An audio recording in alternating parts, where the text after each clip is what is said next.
बहुत समय पहले की बात है। एक हरे भरे पहाड़ी क्षेत्र में शिवपुर नामक गांव हुआ करता था। ये गांव सुंदर प्राकृतिक दृश्यों और सीधे साधे लोगों से भरा हुआ था। इसी गांव में एक ईमानदार और मेहनती लकड़हारा रहता था, जिसका नाम था गोपाल। गोपाल की पत्नी का नाम था सरला और उनके 2 बच्चे थे, बेटा राजू और बेटी पिंकी। गोपाल प्रतिदिन जंगल में लकड़ियां काटता और उन्हें पास के कस्बे के व्यापारी सेठ गोकुल दास को बेचता।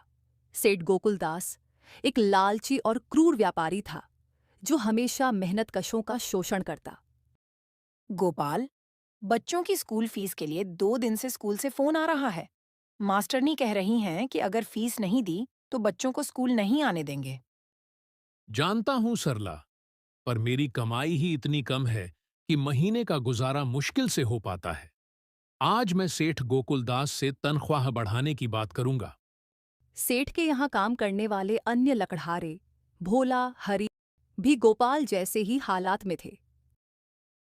अरे भाई, आज तनख्वाह का दिन है, लेकिन मुझे यकीन है ये सेठ कोई ना कोई बहाना जरूर बनाएगा। हाँ भाई, पिछली बार मेरी आधी तनख्वाह काट ली थी। कह रहा था मैंने 2 छुट्टियां ली थीं, जैसे कि बीमार बच्ची को देखने की कोई कीमत नहीं होती।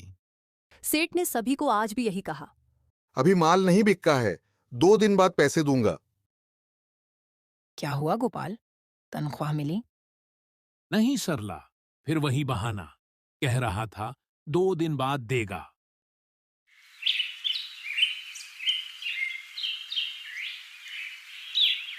2 दिन बीत गए। फिर से सेठ ने तनख्वाह दी, पर काट छांट कर।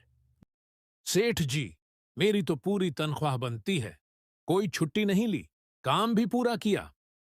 लकड़ियों का रेट गिर गया है, 3,000 की जगह 2,000 ही मिलेंगे। लेना है तो लो, वरना और कहीं काम ढूंढ लो।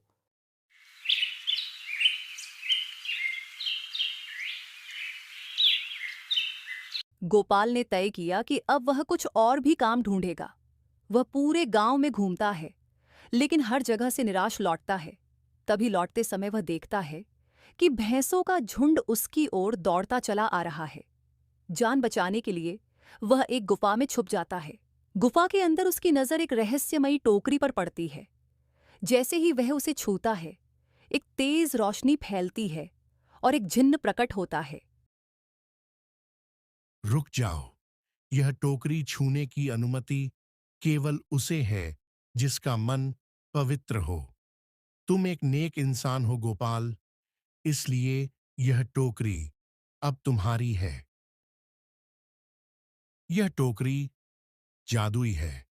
इसमें जो भी एक वस्तु डालोगे, वह वस्तु बार बार निकलेगी।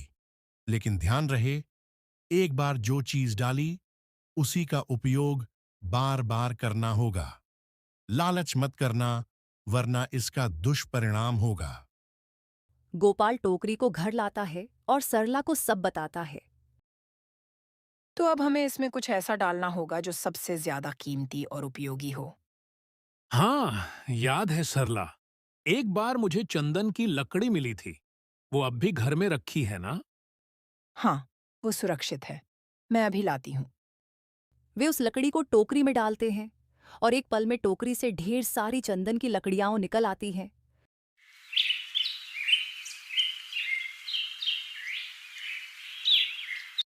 अगले दिन गोपाल बाजार जाता है और लकड़ियां बेचकर काफी पैसे कमाता है।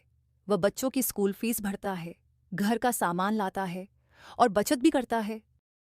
अब तो हमें सेठ गोकुलदास के पास जाने की जरूरत नहीं। नहीं सरला, मैं आज फिर से सेठ के पास जाऊंगा, लेकिन खुद के लिए नहीं। मैं अपने साथियों को यह खुशखबरी देने जा रहा हूं। जिन लोगों ने मेरे साथ सालों तक अन्याय झेला, अब मैं उनके साथ मिलकर कुछ नया करूंगा। गोपाल अपने साथियों को टोकरी के बारे में बताता है और एक साझेदारी व्यापार शुरू करता है। सभी मिलकर चंदन की लकड़ियों का व्यापार करते हैं।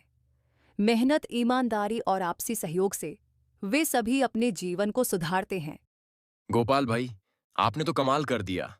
आपने सिर्फ अपना ही नहीं, हम सबका जीवन बदल दिया। नहीं भाई, यह सब एकता और विश्वास का फल है। अगर हम मिलकर मेहनत करें, तो कोई भी लालची सेठ हमारी किस्मत तय नहीं कर सकता।